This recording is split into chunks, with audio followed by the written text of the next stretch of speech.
하나님 렘넌트가 회복되지 아니하면 재난 시대를 막을 수가 없다고 했으니 복음 안에 들어온 성도님들의 후대, 교회 후대들이 모두 회복되어 이 시대 세계 복음화를 책임질 수 있도록 하나님의 은혜 가운데 인도받도록 도와주시옵소서.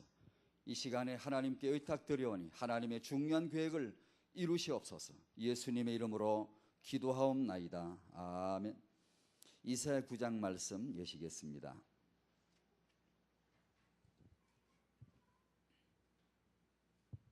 이사야 9장입니다.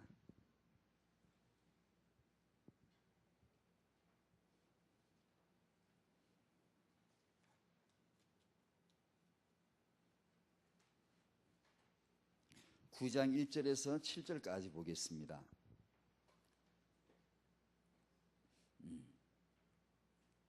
자, 1절부터 한번 같이 읽겠습니다. 시작. 전에 고통하던 자에게는 허감이 없으리로다. 옛적에는 여호와께서 스볼론 땅과 납달리 땅으로 멸시를 당케 하셨더니 후에는 해변 길과 요단 저편 이방의 갈릴리를 영화롭게 하셨느니라. 허감 행하던 백성이 큰 빛을 보고 사망의 그늘진 땅에 거하던 자에게 빛이 비치도다. 주께서 이 나라를 창성케 하시며 그 즐거움을 더하게 하셨으므로 추수하는 즐거움과 탈취물을 나누는 때의 즐거움같이 그들이 주의 앞에서 즐거워하오니 이는 그들의 무겁게 맨 멍에와 그 어깨의 채찍과 그 압제자의 막대기를 꺾으시되 미디안의 날과 같이 하셨음이니이다. 어지러이 싸우는 군인의 갑옷과 피 묻은 복장이 불의 습같이 살라지리니까지 한번 읽어 숨 한번 쉬고 지금 1절에서 5절까지 보면 엄청난 일을 말씀하세요. 고통, 허감, 채찍, 멍에, 막대기 이런 걸 꺾고 제하고 이걸 해결하고 불살라버리고 다 이렇게 해결하시겠다는 거죠. 어떻게 그게 가능할까요? 그게 어떻게 가능하죠? 그게 이제 6절, 7절입니다. 우리 생각과는 참 많이 다릅니다. 이런 위대한 역사를 이루려면 우리 생각은 뭐 여러 가지 그런 능력이 필요할 것 같은데 6절은 의외로 뜻밖의 선언을 하세요. 같이 읽습니다. 시작. 이는 한 아기가 우리에게 낳고 한 아들을 우리에게 주신 바 되었는데 그 어깨에는 정사를 메었고 그 이름은 기묘자라 모사라 전능하신 하나님이라 영존하시는 아버지라 평강의 왕이라 할 것임이라. 그 정사와 평강의 더함이 무궁하며 또 다윗의 위에 앉아서 그 나라를 굳게 세우고 자금 이후 영원토록 공평과 정의로 그것을 보존하실 것이라. 만군의 여호와의 열심히 이를 이루시리라. 아멘. 하나님의 해답입니다. 한 아기가.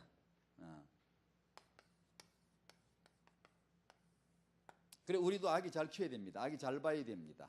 아기가 뭔지를 알아야 됩니다. 하나님이 제시하신, 하나님이 이 온 세계 문제를 한꺼번에 해결하시는 한 코드예요. 한 이름이에요. 한 방법이에요. 한 아기를 우리에게 나게 하셨다. 제가 메시지 전해드릴 때 했던 말을 또 하고 했던 말을 또 하고 두 번까지는 참아줘도 했던 말을 또 세 번째 또 하면 대번에 실증 나죠. 그죠? 왜 대답 안 해요? 괜찮아요? 실증 나죠. 했던 말 자꾸 하면. 우리 애도 그런 저보고 했던 말을 자꾸 한다고 그래. 아마 저도 나이가 좀 먹어가는지 나이가 든 노인들이 그렇게 한다 그래요. 했던 말을 또 하고 했던 말을 또 하고. 여러분이 성경 이사야나 예레미야, 에스겔, 선지서 쭉 읽다 보면 재미있어요, 없어요? 왜 대답 안 해요? 쫓아낼까요? 재미없죠. 재미없다 하면 믿음 없다고 할까 봐서 말을 못하죠. 재미없어요. 재미없어요. 왜? 맨날 하나님 잔소리쟁이. 하나님 잔소리쟁이야. 했던 말씀 또 하시고 했던 말씀 또 하시고 읽다 보면 실증나. 했던 말씀 또 하시고 또 노인네 영감처럼 앉아가지고 했던 말 또 하고 또 하고 또 하고 하는 거 마냥 선지서 읽다 보면은 자꾸 반복하세요. 아, 하나님 진짜 잔소리쟁이시구나 싶어요. 진짜 그렇습니다. 시돈이 어떻다, 두로가 어떻다, 모압이 어떻다, 암몬이 어떻다, 아수르가 어떻다, 애굽이 어떻다, 바빌론 저것들이 어떻다, 내 백성 이스라엘이 어떻다, 유다가 어떻다, 예루살렘이 어떻다고 자꾸 말씀하시는데, 아까 금방 몇 장 넘어 했는데 또 합니다.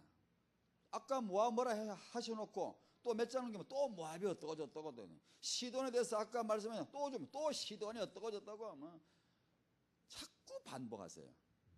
그래서 그 말씀의 그 진정한 어떤 맛을 보기 전에는 그게 읽다가 지칩니다. 아유, 했던 말씀 또 하시고, 그러니까 빨리 지나가 버리면 좋겠고, 통독할 때 혹시 여러분 그런 게 있지, 성경 몇 장 읽었다 지우고, 2장 읽어서 지우고, 3장 읽어서 지우고, 이렇게 통독할 때 보면 그 부분 지나갈 때는 실증나 너무 느리게 가는 것 같아요. 그래가지고 대강 우르 읽고 이렇게 지워나가고 이렇게. 왜냐면 맨 같은 말씀이 반복되니까. 그렇잖아요. 그래서 제가 한 며칠 전에 새벽에 성경 읽다가 그런 얘기를 우리 입사람 같이 하고 기도했는데요. 하나님은 잔소리쟁이. 근데 이 잔소리가 이유가 있어요. 이 이유를 알면 잔소리가 은혜가 되는데, 이게 이제 이유를 모르면 잔소리밖에 안 돼요. 그래서 이게 기도하면서 이런 말을 써봤습니다.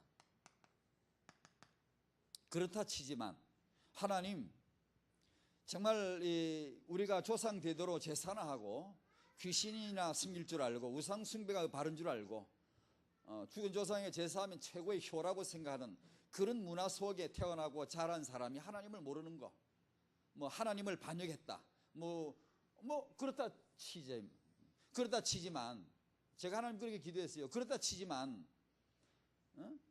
왜 아담과 하와가 하나님을 반역하고 마귀를 따라다닙니까?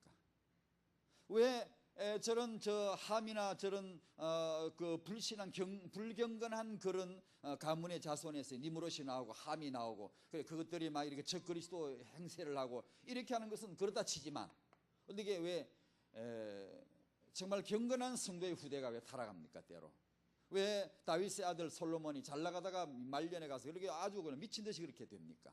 왜 그렇게 되죠? 정말 하나님 알다가도 모르겠네요. 간혹 이제 그 이산 가족 문제를 다룰 때 보면은 그 남자들이 워낙 속을 썩이니까 술을 먹지, 알코올 중독돼 있지, 밤낮으로 술 빼어들고 댕기지, 집에 들어오면 깨부시지, 마누라 욕하고 걷어차고 애들 때리고, 그러니까 그 집 여자가 참다가 나중에 집을 나가버립니다. 그럼 우리가 정말 그건 안 됐지만, 그래도 그렇다 치지만, 그 여자가 그런 환경에서 집을 나갔을 때는 그렇다 칠 수 있지만, 왜 너무나 완벽하신 은혜로우신 하나님을 모신 완벽한 남편, 너무나 멋있는 남편, 아내에게 너무나 은혜롭고 잘 해주시는 그 남편을 떠나고 저기 아수르에 기웃대고 애굽에 기웃거리고 이 문남자를 찾아다니는 이스라엘 도대체 제정신이 있습니까? 없습니까? 이 좋은 남편 되시는 하나님을 어떻게 그렇게 싫어하고 말이에요. 그렇게 배신하고 반역하고 아무 쓸모없는 썩어 빠진 저 아수르 같은 남자, 애굽 같은 남자, 그게 뭐 좋다고 가서 기웃거리고 우상 숭배 배우고 도와달라 그러고, 도대체 왜 그래야 됩니까? 하나님 그 말씀을 반복하시더라고요. 그러니까 하나님이 워낙 속이 썩어 상하시니까 자꾸 반복해요. 반복하시면서 내 백성이 예루살렘이 말이에요, 나를 버리고 음행하고, 그 음행이란 말은 이제 나를 버리고 저 아수르에게 가서 이제 전한 남자에게 붙어 산다 얘기예요. 그가 도움을 구하고 막 동맹을 해가지고 뭔가 힘을 얻어보려고 하고 말이에요. 근데 하나님 워낙 속이 상하시니까 그 말씀을 반복하세요. 그러니까 모압이나 암몬이 잘못하는 거 그렇다 치지만, 그렇지?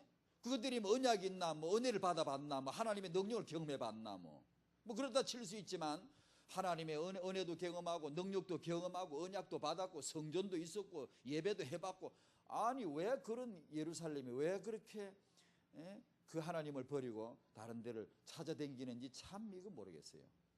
그걸 하나님이 반복해서 말씀하시더라고요. 그러면서 왜 하나님이 이렇게 잔소리를 자꾸 반복하시는가 하다 갑자기 제 마음이 오싹해지고요, 정신이 번쩍 들더라고요. 이런 생각이 들더라고요. 제 자신이 나와 우리 가족이 정말로 하나님 은혜 받고 구원 받고 하나님 자녀 되고 이보다 더 큰 축복이 어디 있겠는가?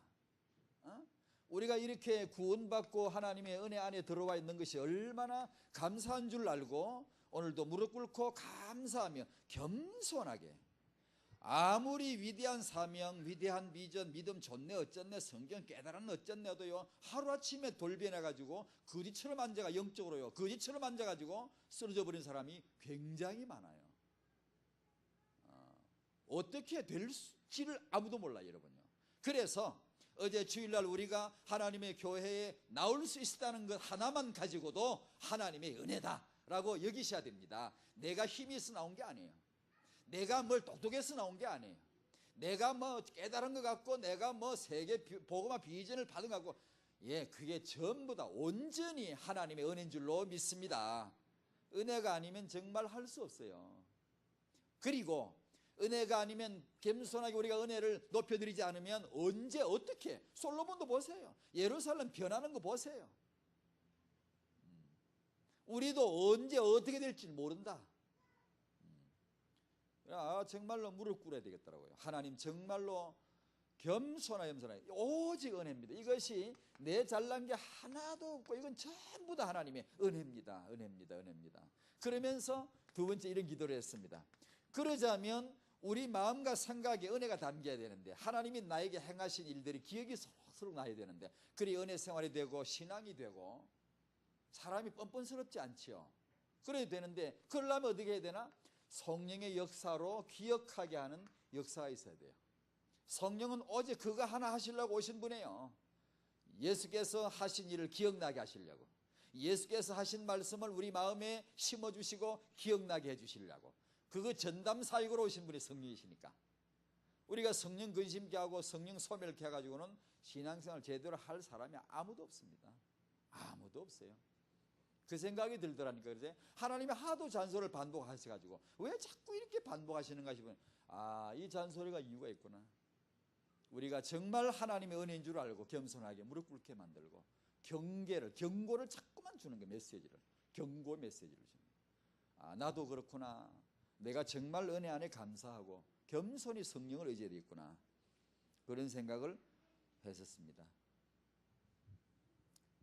맞는 것 같죠? 말도 안 해. 한 아기가 우리에게 낳았다. 참 위대한 선언인데요. 한번 보십시다. 하나님의 역사, 첫 번째, 성경을 딱 펴면 제일 첫 마디가 태초에 하나님이 천지를 어떻게 하셨다? 창조하셨다. 하셨다 하고 별이들을, 마침별을 딱 찍어버려서 아무도 시비 못 걸어. 시비 걸어도 하나님 받아주지 않아요. 이 논문이 잘못됐나 잘됐나 검증해 보셨다. 하나님 그런 거 안 받아줘요. 하나님이 일방적으로 선언해버려. 빛이 있어라 하셨더니 있었다 하고 다 끝내버려요. 헬라식 사고방식은 그게 무슨 소리냐, 어떻게 그게 가능하냐 자꾸 묻는 게 이게 헬라식이거든요. 그래서 과학이 나오는 거예요. 그러면 그런 줄 알고 그냥 운명으로 숙명으로 그냥 아멘하고 믿어버리면, 옛날에 이제 중세 때 그랬는데, 중세 이전에 르네상스 이전의 사고방식. 그래 믿어버리면 아무것도 없는데, 그게 어떻게 가능하냐 이거. 하나님이 천지를 창조하셨다고 어떻게 가능하냐 이게. 자꾸 묻다 보니까 뭐가 발달돼요? 과학이 발달돼요. 인간 지식이 막 발달돼요. 인간 지식이 막 발달되면 이것이 우리의 발달인 줄 알았지, 발전인 줄 알아. 우리가 막 뭔가 향상되는 줄 알아.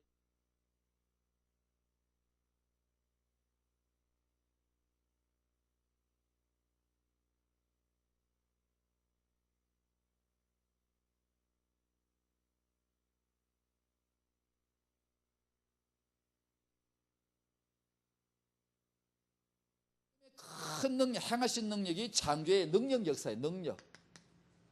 얼마나 산도 하늘도 태양도 별도 다 하나님 말씀을 있으라시는 있었대요. 얼마나 능력 역사입니까?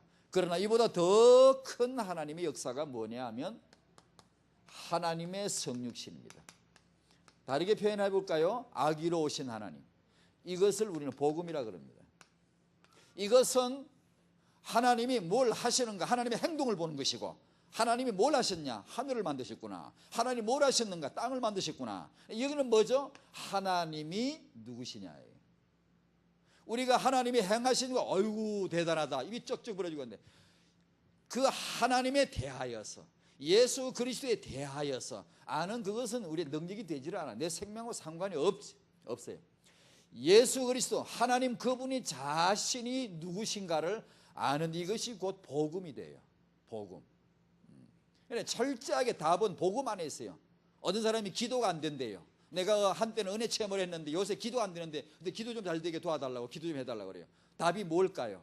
아, 기도 잘 되게 뭐 어떻게 또 막 기도 막 밀어줘야 되고 중보기도 해줘야 되고 막 기도 이렇게 그래 기도되게 해줘야 됩니까?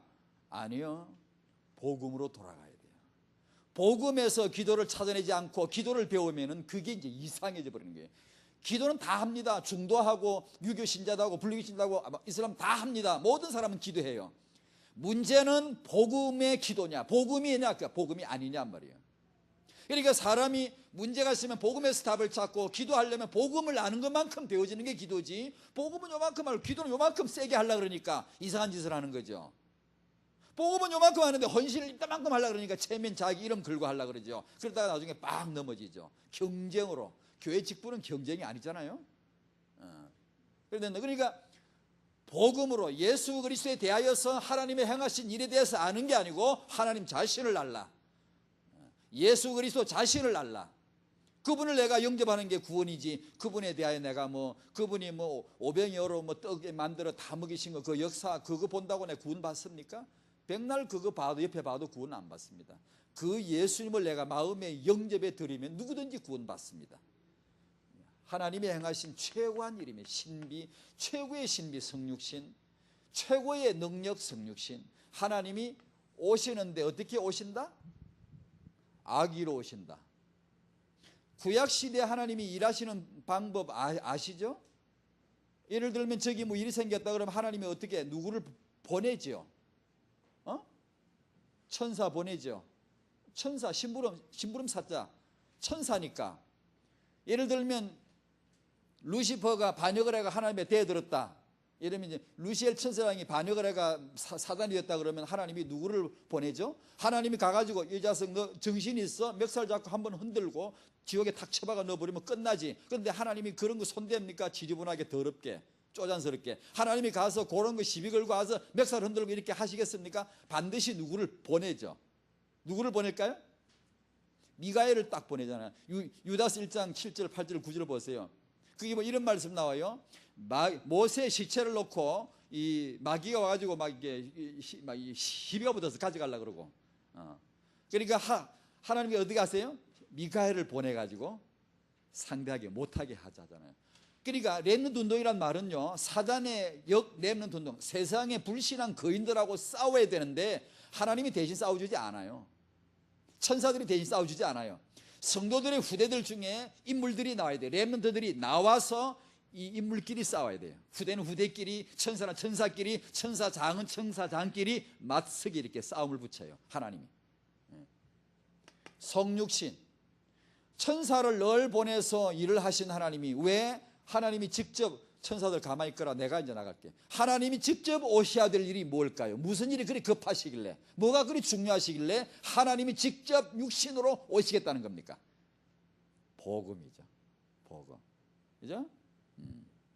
히브리서 1장 보면 그 천사들을 불꽃 삼고 심부름 삼아서 때리시고 대동하고 하나님 직접 행차하신 임금이 오랑캐가 출몰한다고 임금이 나서지 않습니다. 군인 하나 보내가 저거 좀 쫓아내라 그러죠.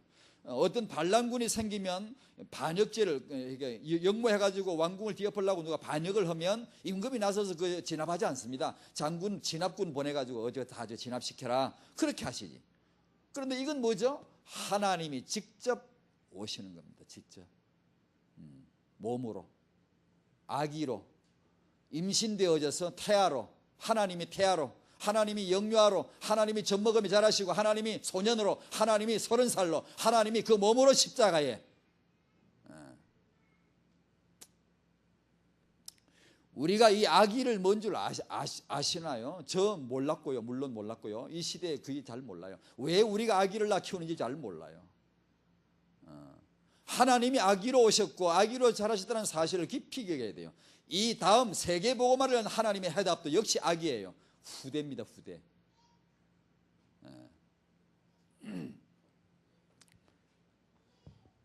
세 번째로 세계복음화를 위한 하나님 계획은 렘넌트를 통해서 완성시켜 나가시는 겁니다. 하나님의 계획입니다. 틀림없습니다. 그래서 시대적인 세계복음화 하나님의 계획을 이루어드리고 싶은 사람은 반드시 후대 사역을 해야 됩니다. 후대 사역 안 하고 죽으면 끝이에요. 그걸로 끝입니다. 사사기는 재현되는 겁니다. 세상의 실패, 세상 속성을 한번 좀 보는 겁니다. 세상이 버릇이 있는데 늘 구하는 해답이 뭘까? 세상이 늘 목말라하는 거, 늘 찾는 거. 과학자, 능력자, 힘, 용사, 위인, 영웅. 이 시대의 영웅이 누구냐? 문명, 문화. 세상이 구하는 해답이요. 해답. 메시지 그게 나는지 모르는데 디모데전서 6장 20절에 과학, 골로새 2장 8절에 철학, 지식인데 이런 과학자 하나가 나가지고 아주 특이한 것을 이렇게 발명을 해내고 이러면은 온 세상이 박수를 몰아보내면서 온 기대를 이 세상의 문제를 해결해 줄 것 같은 착각을 엄청나게 합니다. 하면서 거기다 박수를 보내고 그걸 기대하고 그걸 찾습니다. 갈망합니다. 거짓말, 속지 말아요. 절대로 쏘면 안 돼요. 그 세상이 그렇게 하는 거예요. 두 번째로 이런 세상이 늘 저지르는 실수가 있는데 폭력이 있어요. 그것은 남성에 의한 여성의 차별이요, 여성학대요, 어른에 의한 아이의 학대입니다. 무시하고 차별하죠. 언어 폭력하죠. 신체적인 폭력을 가하죠. 때리거나 성폭력을 하죠. 소유물로 이렇게 여기고 마음대로 이렇게 하려고 그러죠. 남성에 의해서 여성을 그렇게 하려고 그러고 이제는 마음대로 못합니다. 이제는 이제 좋은 시를 다 지나갔네, 그지? 어른들의 아이들을 볼 때 오죽한 마태복음 14장에 보면 그 시대 상황을 그렇게 잘 아주 묘사해주고 있잖아요. 예수님의 그 이적을 통해서 그날 그 떡을 먹은 사람이 5,000명이었어요. 그런데 성경 참 희한하게 기록을 하죠. 뭐라 기록을 하죠? 먹은 자가 여자와 아이 빼고 여자 빼고 아이 빼고 먹은 자가 5,000이더라. 그럼 누구죠? 남자하고 어른만 5,000이더라 얘기거든 그게. 요 여자 빼고 아이 빼고 남자 어른만 5,000이더란 얘기거든 그게. 15장에도 나오고 사도행전 4장에 보면 베드로 메시지 설교하시고 그다음 막 이렇게 은혜 받아서 믿었어요. 예수 그리스도를 믿는 자가 남자의 수가 약 5,000이나 되더라. 5,000이었더라. 여자 어디 가고 없죠. 여자는 그날 안 믿었을까? 아무도 안 믿었을까요? 그날 베드로 설교 듣고 믿은 사람 중에 여자는 있을까 없을까요? 또 말았네. 여자는 있을까 없을까? 있었겠지요. 추측이지만 있었겠죠. 남자가 5,000명이나 믿었는데 여자가 글쎄 아무도 안 믿나? 여자가 이미 믿었겠죠. 아이들도 있었겠죠. 그러나 뺀다 이거. 왜 그러죠? 시대 문화가 그래요. 문화가 동양 서양 다 그래서 여자와 아이를 뺐어요. 항상 뺐어요. 여자 빼고 아이 빼고 항상 뺐어요. 유럽 북유럽 이런데 여자들이 총리도 하고 막 이렇게 관리가 막 올라가죠. 그게 얼마 안 됩니다. 19세기부터 여성의 권익이 나타나기 시작했고 20세기 들어와서 아이가 누군지 눈뜨기 시작했어요. 얼마 안 됩니다. 세월이. 그 전의 역사는 동서양이 비슷합니다. 왜 그럴까요? 그게 왜 그럴까? 여러분 그게 생각해 보셨나요? 마귀 역사입니다. 그래서 그 때문에 남성도 왕창 피해를 입는 거예요. 그것 때문에. 그리고 전체적으로 하나님의 계획을 이루지 못해. 하나님의 남자, 하나님의 여성이 하나님의 계획을 못 알아. 이룰 수가 없어요. 세 번째로 부모의 아이 비전에 대한 무지. 몰라. 부모라는 말은 후대를 두고 하는 말이 나온 이름인데 하나님 아버지 이 말은 하나님하고 아버지하고는 다르잖아요. 하나님 하는 거하고 하나님 내 아버지 하는 건데, 아버지란 말은 자식을 두고 나온 이름 명칭 직분이죠. 우리가 그리스도 안에 났다, 출생했다, 거듭나고 하나님 자녀들이 됐으니 우리 아버지시지. 우리를 또 창조론으로 말하면 우리를 만드셨다는 뜻인데, ab이란 말은 창조자란 말이거든. ab이란 말이 창조자란 말이거든. 그러니까 내가 내 아버지 보고 아버지 부르면 당신이 나를 만드셨죠, 창조하셨죠, 지으셨죠, 그 말이거든요. 그런데 이 부모란 이 직분에 대해서 당연히 아기를 두고 나온 이름인데도 부모가 아기를 몰라. 아기가 뭔지를 모른단 말이에요. 모르고 애를 우리가 낳아 키운 게 지금. 만약에 마리아가 마리아가 임신한 그 아이가 누군지를 모르고 낳아서 키웠다, 그럴 수 있어요? 그러면 안 되잖아요. 그래서 메시지를 주시죠. 성도들이 결혼하고 임신, 유출산, 육아할 때 메시지를 받아야 되죠. 리브가에게, 한나에게 항상 메시지 주시죠. 후대를 주실 때 하나님 메시지를 주시죠.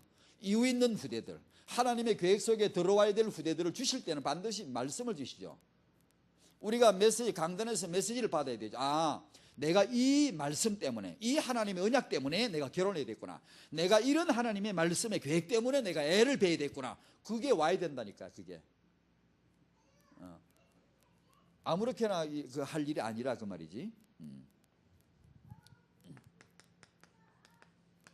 마귀의 적 렘넌트 운동.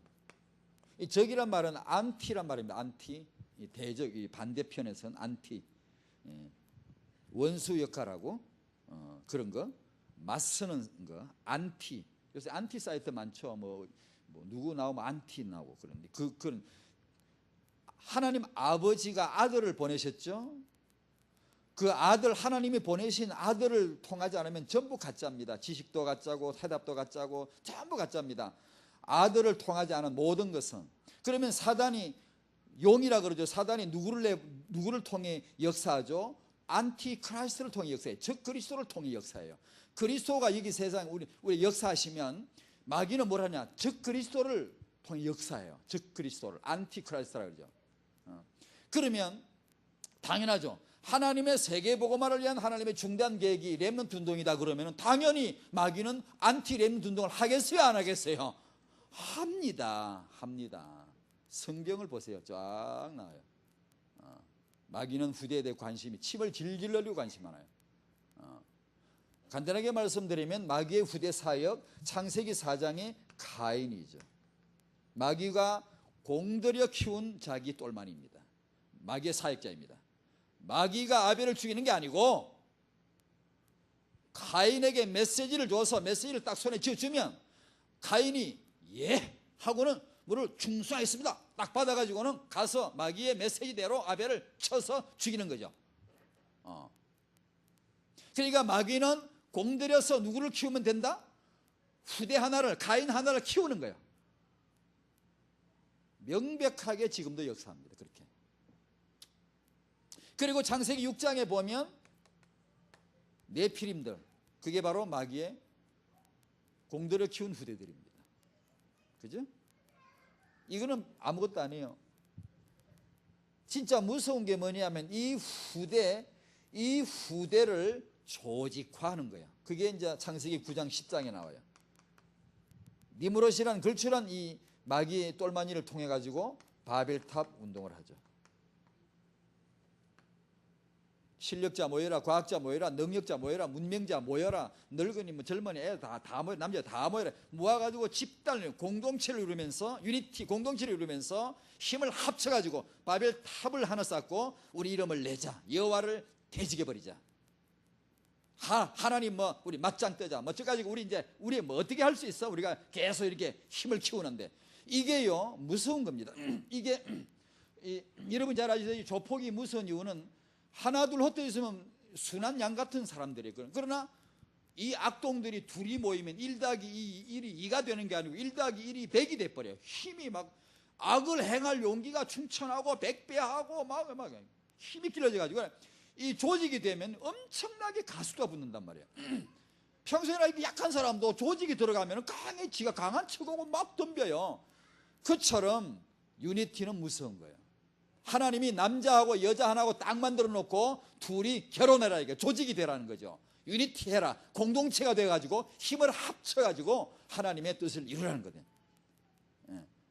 그런데 마귀가 바벨탑 운동을 하는, 이것은 명백한 마귀의 안티 렘넌트 운동입니다. 공동체 운동이라니까요. 힘쓰려고, 도전하려고. 성도가 받을 응답이 뭐냐? 후대입니다.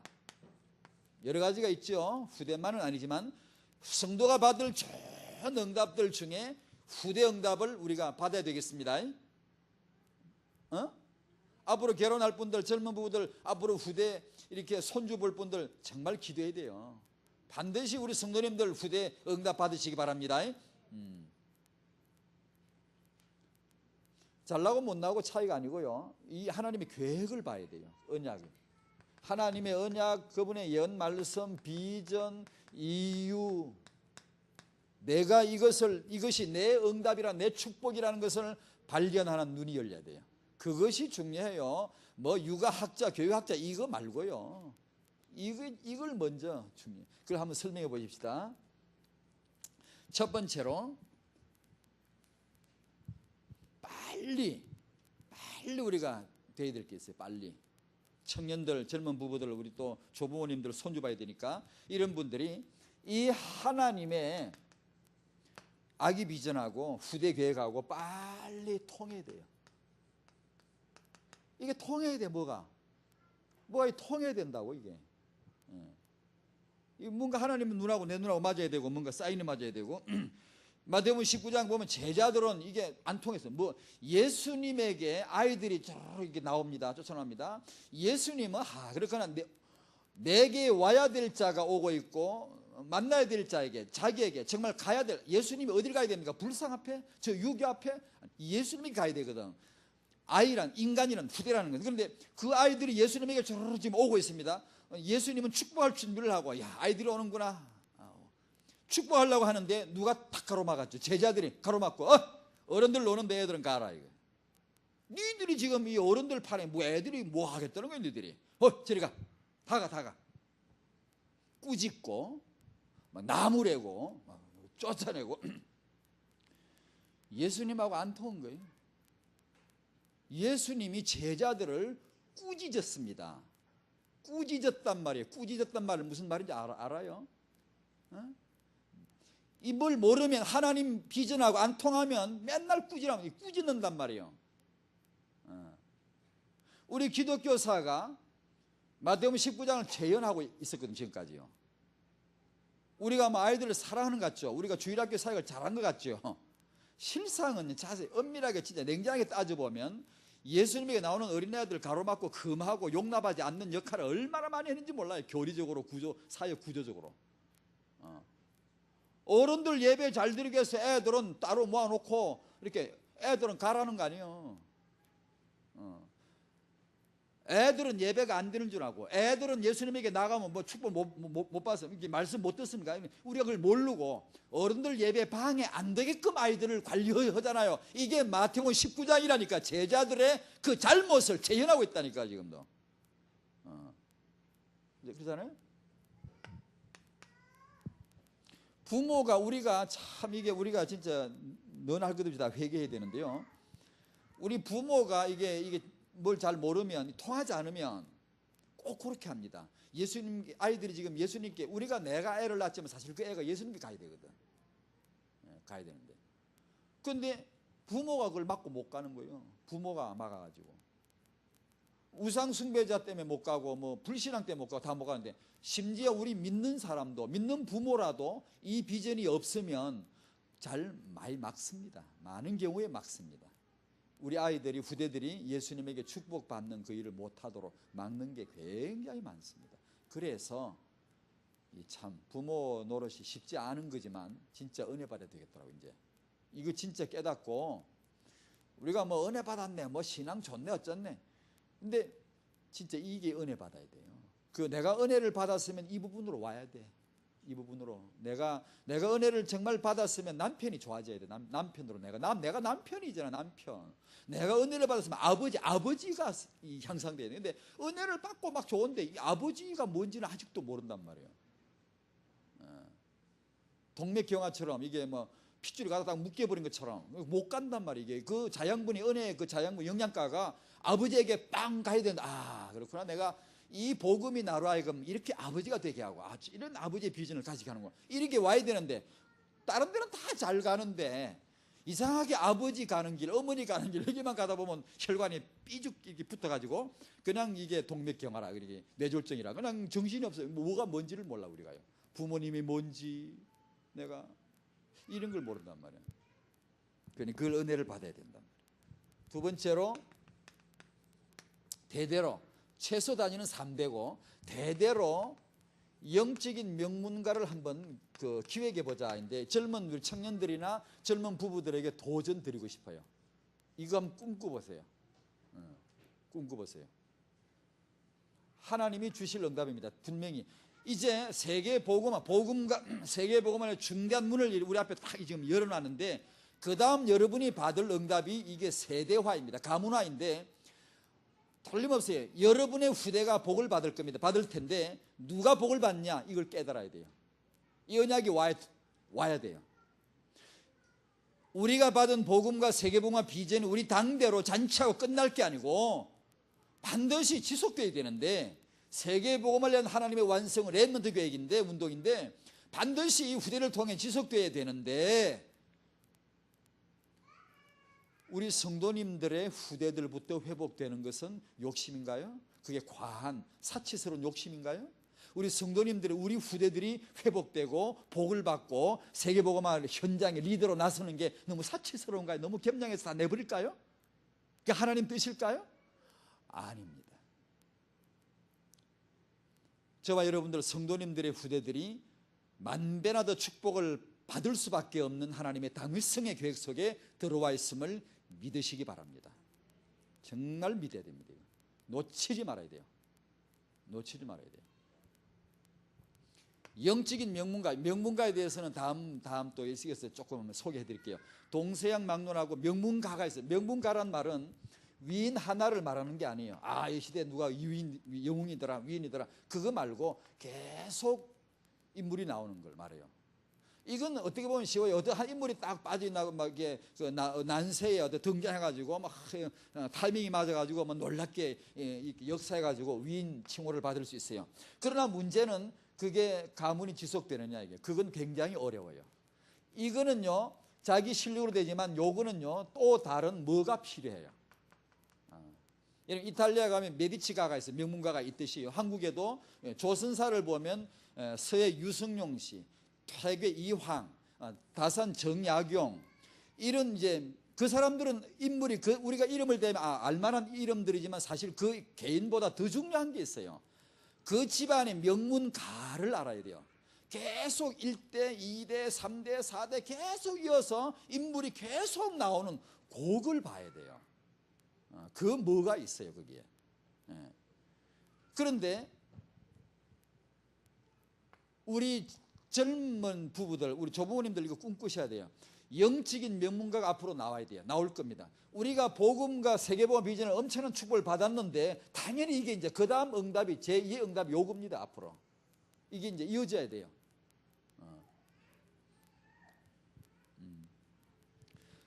이 명문가들을 조사를 좀 해보면 그 사람들이 원래부터 다 명문가 아니에요. 평범했어요. 그냥 평범한 사람들이에요. 심지어 어떤 사람은 천민일 수도 있어요. 그런데 왜 명문가가 됐죠? 어느 시대 어느 한 누구가가 한 사람입니다. 한 사람. 이게 중요합니다. 어느 한 사람이 내가 문제가 아니라 내 자식 대대로 명문가를 만들어요. 아주 계속해서 이런 가문을 계속 이렇게 후대를 계속 이어갈 수 있도록 뭔가를 해야 되겠다라고 어느 한 사람이 꿈을 꿨어요. 그걸 기획을 하고 그걸 딱 이렇게 준비해보고 그걸 이렇게 우리말로 막 포럼을 이렇게 쉐어링을 나누고 계속 부부 앉아 계속 들여다보고 앉아서 이 계획을 같이 이렇게 연구하고 궁구하고 같이 이렇게 모색하고 하면서 그런 일을 누군가가 시작을 하고 그게 되어졌더란 얘기죠. 우리가 시작할 수 있다 얘기예요. 지금 여러분이 야 그렇구나, 내가 복음을 받았구나, 천하보다 귀한 이 복음을 받았구나. 내가 세계복음화 되어질 수밖에 없는 하나님의 이 계획을 내가 지금 받았구나. 그러면 그 다음에 내가 받을 응답이 뭐냐, 이걸 한번 계획해 보시란 말이야. 좋다 그러면 내가 내 가문, 나와 내 가문이 앞으로 세계복음화에 쓰임을 받도록, 쓰임을 받되 귀향이면 중앙에 핵심에 더 요긴하게 다 1등하라 이런 말이 아니고요. 이 하나님의 이유의 쓰임을 받도록 한번 내가 해봐야 되겠다. 이렇게 하고 준비하면 되는 거야. 기획을 하고 기도를 하고 밤 매일 그걸 보고 그걸 보면서 준비하고 기도하고 하나님의 기도를 하려고 그렇게 해야 됩니다. 앞으로. 요즘 이제 결혼하는 분들에게는 자꾸 그런 비전을 저도 자꾸 심어줍니다. 명문 가문을 만들어. 그게 지금 할 수 있어요. 아브라함이 되라. 지금 조상이 될 수 있다. 지금 이 언약만 꽝 들어오면, 세게 들어오면 됩니다. 이게 출발하면 되는 거거든. 근데 중요한 것은 요거란 말이에요. 요거. 제가 어젠가 그젠가 어제 이동하면서 그 방송을 들었나, 간증을 들었나? 근데 어떤 한 대령이 별 장군으로 승진한 얘기를 간증을 이렇게 하는데, 대령 계급에서 이제 별을 다는데 다 거의 다 이제 떨어지고 어쩌다 한 분씩 이제 별을 다나 봐요. 장군으로 승진하나 봐요. 그러죠. 장군이 귀하니까. 그러니까 자기 이제 장군으로 승진하려고 애가 타죠. 이 사람이 크리스찬이라 기도를 합니다. 하나님 별요 별 달게 주시옵소서 하고 막 기도를 하는데 옆에 한 아줌마가 몸빼 입고 와가지고 엎드리고 울면서는 말해, 하나님 우리 민족을 울면서 막 우리 민족을 이 사람 대령은 앉아서 하나님 별 하는데 이 사람은 민족을 살려고. 이 사람이 가만 들어보니까 눈물을 흘리면서 이 아줌마 기도하는 소리가 나라와 민족을, 자기는 별 그러고 앉아요. 그래, 내가 잘못된 놈 한점 잘못, 내가 쪽이 팔려도 완전히 다 팔렸거든요. 군인이 정말 나라를 생각해야 되는데 지는 별별으로 앉았고, 이 몸빼 입은 아줌마가 정말 자기 살림 콩나물 대가리 몇 개 세고 돈 사는데 애끼야 되고 가계부를 써야 이런 아줌마가 민족을, 하나님 이 민족이 나라를, 우리 한국을 이러고 앉아있으니 이게 뭐가 안 맞잖아 이게 지금. 그래 이 남자가 회개했다니요. 아이고 내 기도를 잘못해서 한참 잘못했다. 주여 제가 잘못했습니다. 그래서 내가 왜 별을 달아야 되냐 이거야. 왜 내가 왜 배를 달아야 되냐 이게야. 내가 왜 하나님 앞에 이유가 뭐냐 이게. 여기 이 남자가 회개하고 정신을 차렸네. 그래 기도 고쳐가지고 별 달았다 아닙니까. 그래가 간증을 하더라고. 내가 그날 기도를 진짜 곧 배웠다고. 우리가 내가 한나가 내 새끼 내가 애 하나 낳아봤으면 소원이 없는데 라헬이 내 새끼 하다가 아하, 내 새끼가 중요한 게 아니고 하나님에게 아들이 필요하구나. 하나님에게 이 시대에 나시린이 필요하구나. 이걸 발견하고 하나님 나시린 드릴게요 주세요. 그랬더니만 딱 응답 왔잖아요. 그게 명분이란 말이에요. 이유란 말이에요. 그러니까 우리가 영적인 명문가 뭐 엘리트 그러면 아이고 뭐 우리가 뭐 내 새끼 잘 키우면 그게 아니고 복음과 세계복음화 꼭 하실 하나님의 양심을 내가 알아채야 된단 말이에요. 통해야 된단 말이에요. 그러면 하나님 정말 우리 성도의 후대가 복을 받게 해 주시옵시고 하나님을 위하여 드려지게 해 주시옵소서.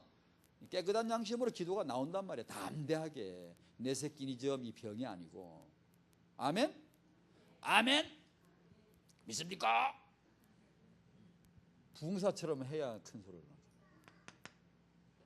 영적인 명문가 이거 꿈꾸 보셔야 돼. 다음에 제가 이제 이 명문가들의 소개를 내가 몇 개 좀 해드릴게요. 앞으로 좀. 그러려면 렘넌트 임신이 달라야 돼요. 그리고 태아 육아가 달라야 돼요.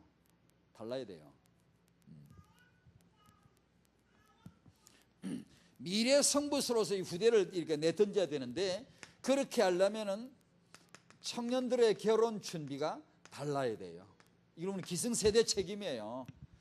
교회 안에 들어온 청년들에게 어른들이요, 이 결혼에 대한 비전과 이분에 대한 하나님의 이유를 메시지를 자꾸 들려주고, 내가 살아보니까 이런 건 어렵더라. 내가 결혼할 때 이런 부분에 시행착오를 했고, 이런 건 내가 잘못됐고, 이런 건 정말 하나님 축복을 받았다. 이런 걸 자꾸 들려주고, 이 우리 뒤에 따라오는 후대들로 하여금 결혼에 대해서 제대로 준비가 되도록 하나님은 아브라함과 요게벳을 결혼시킬 때 분명히 이유 있습니다. 출애굽 1장 출애굽 시간표를 이루시려고 이 두 사람의 결혼을 인도하셨고 거기서 모세를 내신 겁니다.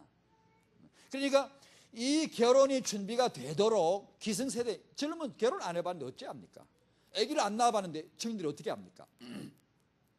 우리는 다 해봤으면서도 힘들더라 어렵다더라 알면서도 왜 말을 안 해줍니까? 청년들에게. 그런 걸 해서 청년들에게 이걸 준비되도록 해줘야 됩니다. 꼭 그런 걸 꼭 해줘야 됩니다. 사회 구조적으로 바꾸서라도 해야 되고 우리 청년들을 관심이 그렇게 해줘야 됩니다. 그게 우리 공동체에 지금 투자하는 거 아니겠습니까? 네 번째, 특히 청년 여러분들이나 젊으신 부부들께서 여러분의 부모님이나 조부모님 때에 부모님이나 그 윗대에서 부부 생활이 원만치 못했다. 부모님 사이가 둘 사이가 가정에 좀 문제 있다. 우리 뭐 흔히 그런 거 많지 않습니까? 뭐 허물이 아니고 일반적인 우리 분위기가 다 그래요. 그런데 그런 경우 정말 기도해야 돼요. 청년들이 정말 기도해야 돼요. 자기 결혼을 위해서요.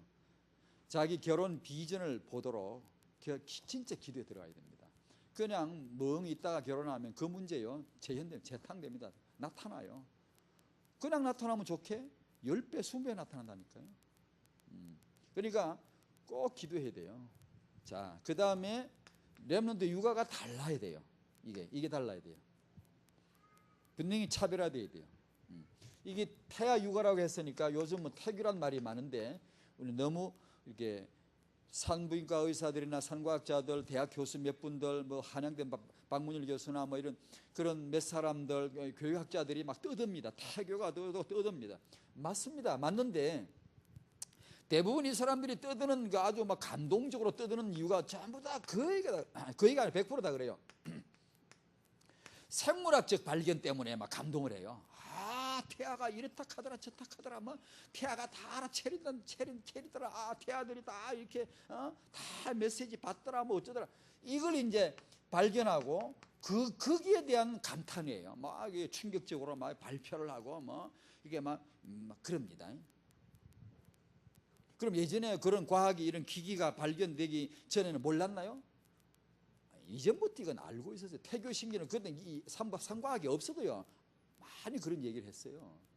다시 말하면 이것은 어미의 직관적인 그 직관을 통해서 알 수 있는 천성적인 태아가 어떻고 이런 거 다 알 수 있다는 얘기죠. 어느 정도 다 알 수 있다는 얘기죠. 근데 이걸 가지고 뭐 그렇게 뜯을 필요가 없어요.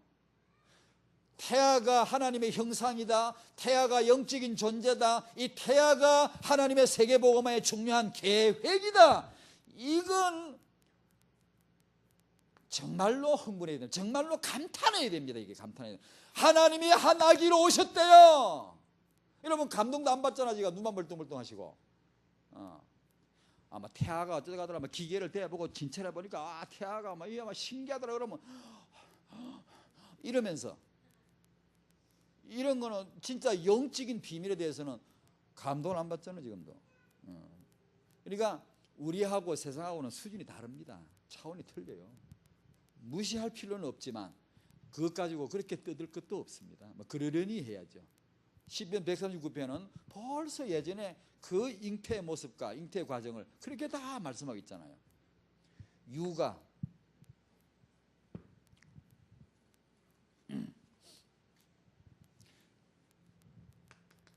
어머니가 회복돼야 되겠죠. 제일 먼저 남성과 남자와 다른 직관이 있죠. 예민한 직관을. 요즘은 모성을 잃어가는 요새 여성이 누가 인기가 있는고 하니 되도록이면 여성 티가 별로 좀 이렇게 모성을 좀 없애는 그런 여성일수록 인기가 있고, 집에 애 키우는 여자가 인기가 있냐, 멋진 직장 가지고 경력 여성, 전문인 여성이 뭐 월급 받아 돈 벌어가면서 직장생활하는, 애기는 집에 놔두고 직장생활하는 여성이 인기가 있나. 요새는 전부 다 그쪽으로 인기가 있어요. 우리 성도님들도 사정상 어쩔 수 없는 경우 있지만 그런 죄책감 가질 필요는 없습니다. 이런 표현에. 하지만 시대 흐름 전체의 그 흐름이 있죠. 전체 흐름이. 그게 뭐냐, 여성으로 하여금 어머니 되는 걸 별로 달갑지 않게 생각해. 지금은 경제활동하고 돈이나 벌고 이게 제일이고, 그건 감지를 해야 됩니다. 근데 여성이 집안에 한 여성이 며느리나 뭐 누가 여성이 임신을 하면 알고 보니까 이 하나님의 역사인데 임신을 하면 그걸 정말 최우선으로 여겨줄 수 있는 지식이 필요해요. 정말로 그 임신부를 임신한 그 사람 중심으로 가정생활이나 모든 음식이나 모든 걸 다 그 최우선적으로 해줄 수 있을 만큼 아니 기업도 요새 괜찮은 기업도 아기 낳는다고 휴가 주대. 괜찮은 기업들은 아기 키운다고 휴가 주고 돈도 주대. 돈도 출근하는 일 한 개도 안 해도 월급 어떤 일정량의 월급까지 줘가면서 휴가를 주대요.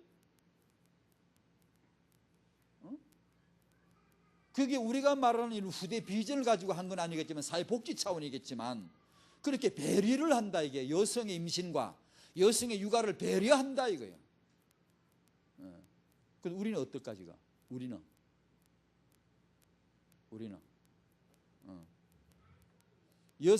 임신한 여성이 성도님들 어떻게 하는가 잘 보십시오. 우리가 정말 그 배려가 되고 있는가? 이건 좀 어려운 얘기인데 함부로 할 얘기는 아니고 오해하면 안 됩니다. 이 말은 오해하면 안 되지만 이런 말 일반 기업도 월급도 줘가면서 이렇게 배려하는데 만약에 우리 교회에서 없어서는 안 될 중요한 분이 사역을 하시다가 임신했다자 때가 돼서 그때 어떻게 아기를 낳아서 키운다. 그때 어떻게? 우리는 어떻게 해야 되죠? 기업도 돈을 줘가면서 휴가를 줘가면서 애를 키울 수 있도록 어느 정도 해주는데 우리는 그럴 준비가 되어 있는가? 지금 우리 전체 얘기지. 우리 전체 기독교계 우리 전체 얘기. 후대에 대한 배려가 우리는 아주 힘들어요. 굉장히 힘들어요. 만약에 마태복음 19장의 제자들처럼 지금까지 아이들을 가로막았기 때문에 이렇지 만약에 우리가 하나님과 통했다면 아기에 대한 비전 이게 통했다면 지금 우리 기독교계 전체 분위기가 어떻게 되어 있어야 맞느냐 하면 교회 안에서 가장 좋은 시설 가장 좋은 최고의 인력 전문가 사역자 투입된 곳 최고의 메시지와 최고의 그런 관심을 가지고 최고로 발달된 사역이 이 태아, 영아, 유아, 어린이, 유초, 중고, 대 올라가 이 사역이 가장 세계 어떤 교육기관보다도 가장 전문화되어 있을 것입니다. 그런데 그게 안 돼 있죠. 왜? 마태복음 19장 제자들처럼 우리 그런 역할을 하는 거예요. 사실은 어른 중심, 아이 무시, 남성 중심, 여성 무시 그랬단 말이에요. 그게 종교적으로 문화적으로 이걸 누가 알냐? 몰라요. 사람들이 몰라요. 이거 역사를 아직도 모른다 이거 지금요. 임신부가 있으면은 정말 그것을 이렇게 우대해 줘야 됩니다.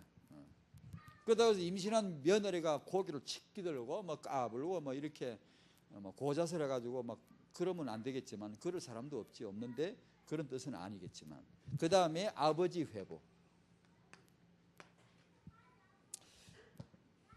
남자가 문제가 많아요, 그죠? 남자가. 여러분 간혹 어쩌다 저도 이제 그 이산 가족 그 프로그램 보면 나오잖아요. 예전에 헤어진 뭐 엄마하고 자식하고 만나는 거, 그런 거. 그 문제 원인이 어디죠? 99.9% 남자더만. 99.9%는 그 아빠더만, 남편이더만. 그죠? 거의가 그래요. 그러니까 문제를 그렇게 만들어놨어요. 가정 문제를요. 이게 이 남자가 아버지가 되게 하는 것은 정말 하나님 아버지의 사역이요. 그분이 남자로 하여금 아버지 되게 했으면 평생 아버지인데 문제는 자 우리가 이거 뼈아픈 말입니다만 제 푸트 포함해서 제가 목사는 잘해도 아버지로서는 부족해요. 어떤 분들이 믿음이 굉장히 좋아요. 사명이 뜨거워요. 세계보고 그런데 아버지로서는 마이너스 점수 나와요. 많은 남자들이 그래요. 이건 고쳐야 돼요. 어떻게 고치느냐? 이 남자가 나빠서 그런 게 아니에요. 믿음이 없어서 결코 그런 게 아니에요. 사역 구조가 우리가 안 돼 있어요. 이 사역 구조가 남자가 아버지 되도록 빨리 훈련시켜줘야 돼요. 메시지 주고 훈련시키면 다 됩니다. 어느 정도 다 돼요. 되는데 그런 걸 안 해줬어요. 1년에 한두 번 했지. 5월달 되면 어린이들 심하게 사랑했다가 그 나머지는 그냥 아무렇게나 했지. 뭐 청년들 뭐 1년에 한두 번 뭐 결혼 세미나하고 그 나머지는 니들 알아 이거지. 이러니까 이것은 안 되는 거예요. 정말로 이걸 관심 있게 훈련을 시켜줘야 되거든요. 아버지들이 회복되도록. 보통 보면 그 TV나 이런 뭐 지성인들이 뭐 아주 근사한 분들이 나와서 포럼하고 뭐 이 사회를 걱정하면서 이 사회를 염려하고 근심 걱정을 다 짊어진 유명한 분들이 나와서 하는 말이 뭐 보통 보면 사생아 문제, 미혼모 문제 이걸 막 포럼을 하고 뭐 어떻게 하면 좋겠습니까? 뭐 대책을 하고 막 아주 막 아이고 꼴값을 떨고 앉아 있습니다. 이게 전부 거짓말입니다. 이게 좀 남자들이 지어낸 이런 사역, 이런 타이틀도 고쳐야 됩니다. 사실은 이게 남자 문제입니다. 이게 남자 문제입니다. 미혼모 문제가 아니고 남자 문제입니다. 그게 사생아 문제 아니 그거 신경 쓸 거 없어요. 포럼 타이틀 걸 거 없어요. 그거요. 남자들을 어떻게 할 건가 그걸 타이틀을 걸어야 돼요. 근데 그건 안 하잖아. 왜 안 하게? 남자들이 싹 뺀 거요. 이건 여자 문제라는 거지. 이건 얼라들 문제라는 거지. 그 참 희한합니다. 참 희한합니다. 그게 아닙니다. 거짓말입니다. 남자 문제입니다. 이게 남자들이 돌아오면 문제 해결돼요. 해결돼요. 거의 그렇잖아요. 여성과 남성 차이 지난주 메시지인가 한 말씀드렸죠. 여성과 어머니가 하는 후대 사역. 예를 들면 한나가 사무엘을 키웠죠. 한나가 할 수 있는 후대 운동은 집에서 임신, 출산, 육아라는 거예요. 그러면 사무엘은 남자예요. 지도자예요.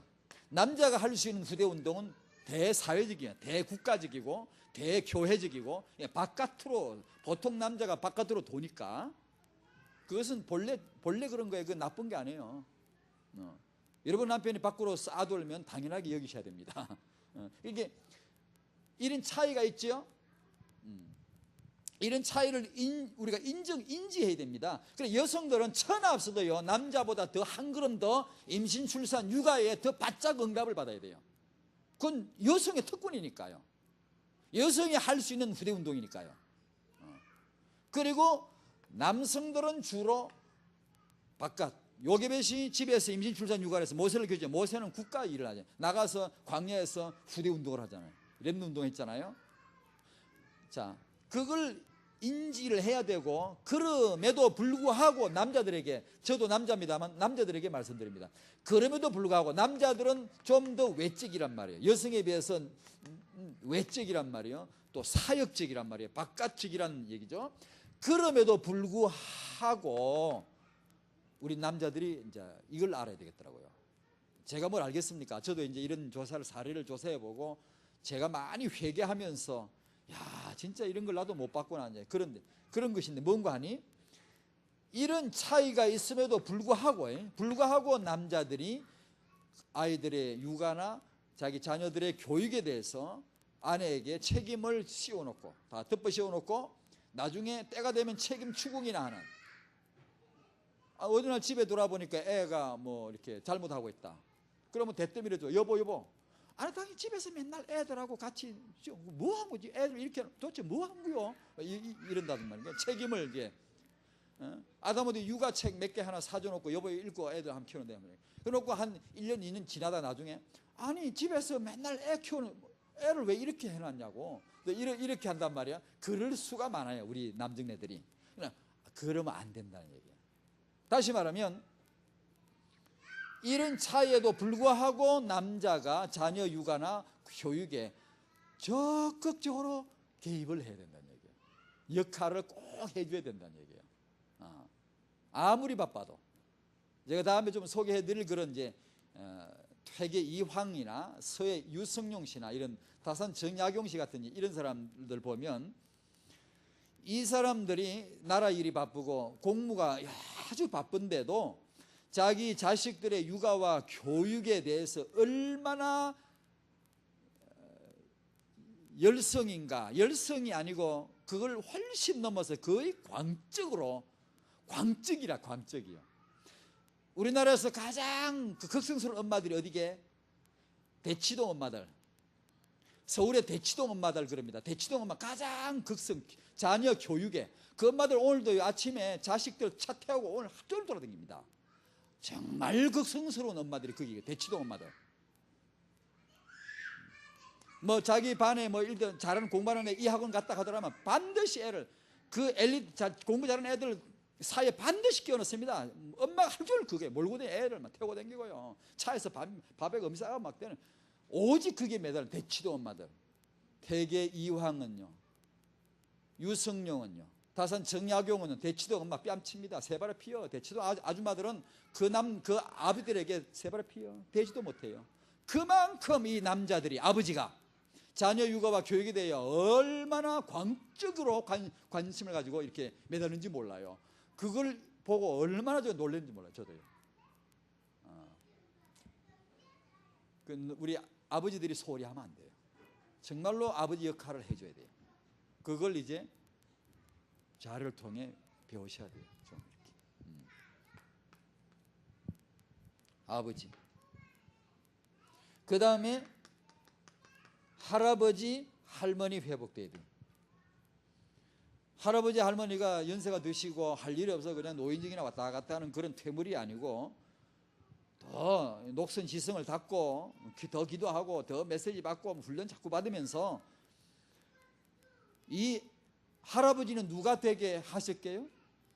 하나님이. 할머니는 누가 되게 하실게요? 하나님이. 그러면 할아버지 할머니가 집안에 하실 일이 있게 없게요? 있지요. 하나님이 항상 메시지 줄 때 누가 주시오? 너는 내 이 말을 받아가지고 네 아들들에게 네 손자들에게 가르치라. 누가 받았죠? 하나님 말씀을? 누가 받았지요? 조부모님, 할아버지 할머니를 하나님이 상대하셨다 이거예요. 그 말은 무슨 말이죠? 가정에, 가정생활에 할아버지 할머니가 계셔야 된다는 얘기죠. 요새 우리나라 할아버지 할머니 같이 계세요? 전부 흩어져 버려요. 유대인들은 어떻게 해요? 다 같이 살아요. 어지간하면 다 같이 살아요. 왜? 그게 유대인이 똑똑한 인물 나오는 배경이라니까요. 우리는 전부 다 흩어버려요. 노인들 조사 나왔죠. 앞으로 자식하고 같이 살고 싶습니까? 아, 싫어. 그이가 다 싫대. 왜? 신경 쓰고 서로 불편하고 막 서로 편하지 뭐 이게 뭐. 노인들도 그 생각이 들어와 있고 젊은이들도 어른 모시는 게 싫다는 게다. 큰일 나. 내일 당장 이사할 수도 없고. 내일 당장 이사해야 되는데 어떡하지? 따로 떨어져 사시면은 그렇다고 내일 당장 이사를 못 하더라도 손주들을 늘 챙겨줘야 돼요. 편지로, 전화로, 이메일도 배워. 이메일도 우리 영감 할머니들 그냥 가만히 인터넷이 어떻게 흔냐 그러지 마시고 눈 똑바로 뜨고 배우시라고 그래서 이메일 손주들에게 이메일도 딱 이렇게 날리고 내가 너를 위해 이렇게 기도한다. 기도문을 딱 써가지고 이메일로 손주들에게 딱 이렇게 날려주고 내가 너를 위해 이렇게 렘넌트 비전을 기도한다 막 이렇게. 그런 얼마나 멋집니까 할아버지 할머니가.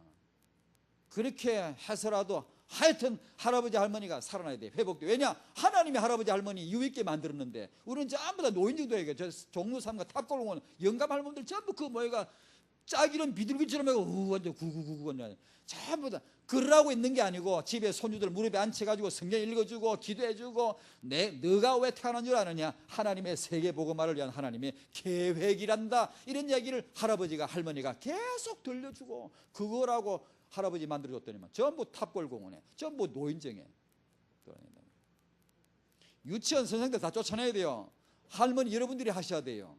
선진국 가면 이 젊은 사람들은 대학교 교수 하라 그러세요. 고등학교 선생님 하라 그러세요. 그러나 어린 아들은 젊은 사람이 가르치면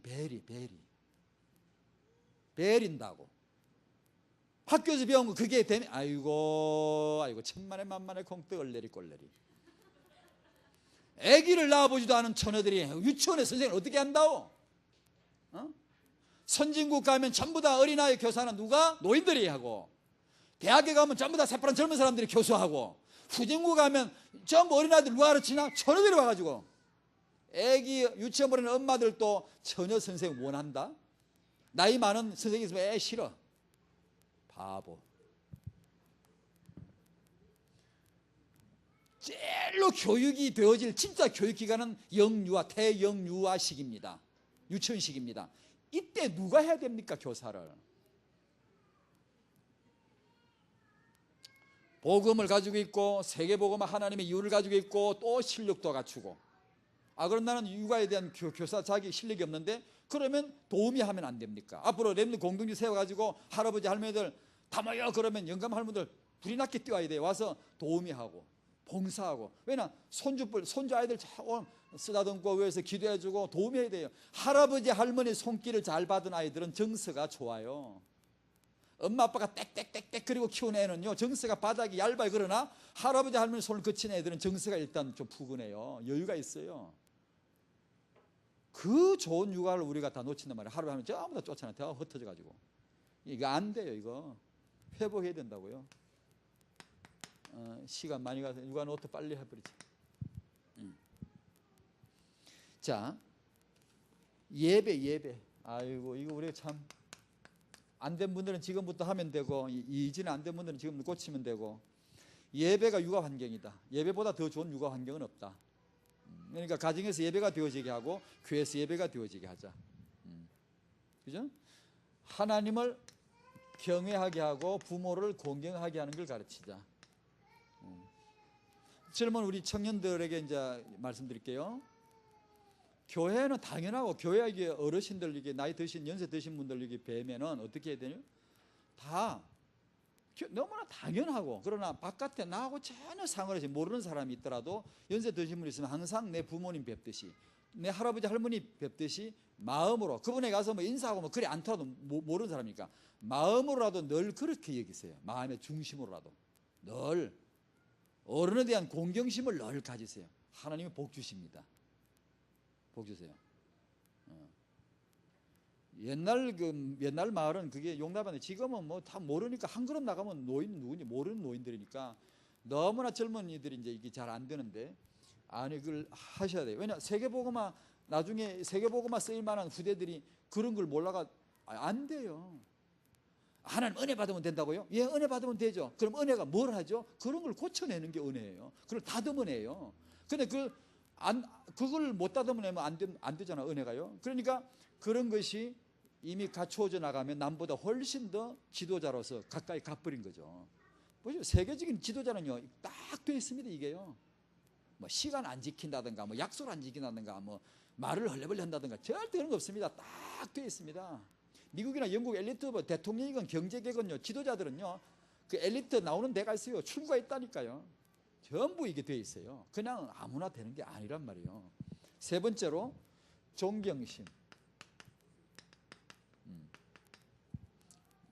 잘 아시는 내용입니다만 대개 아이가 그런 권위나 이런 걸 존경하지 않는 이유는 부모가 아이를 존중하지 않았어요라고 합니다.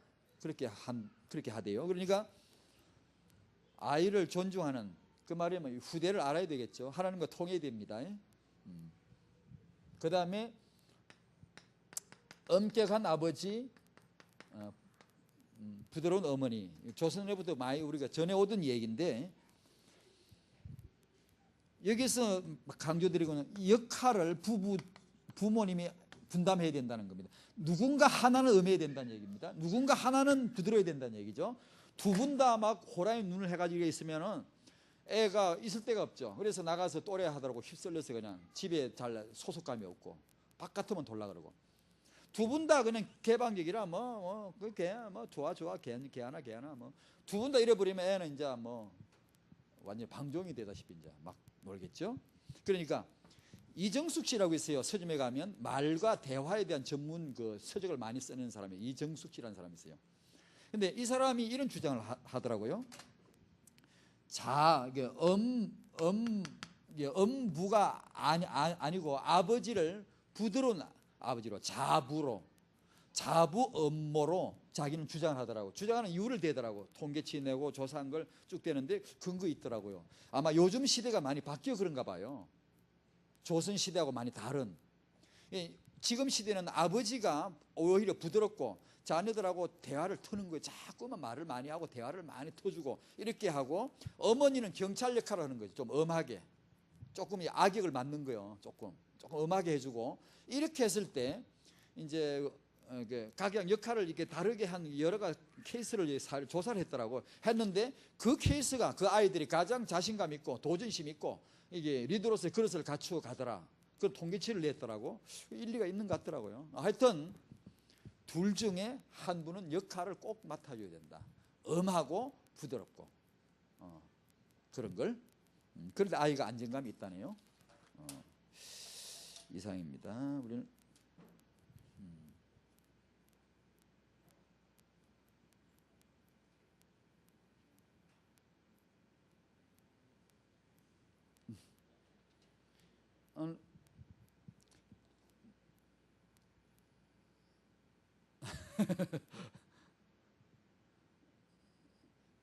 전에 우리 저기 부여서 오던 분들 요새 잘 안 보이네.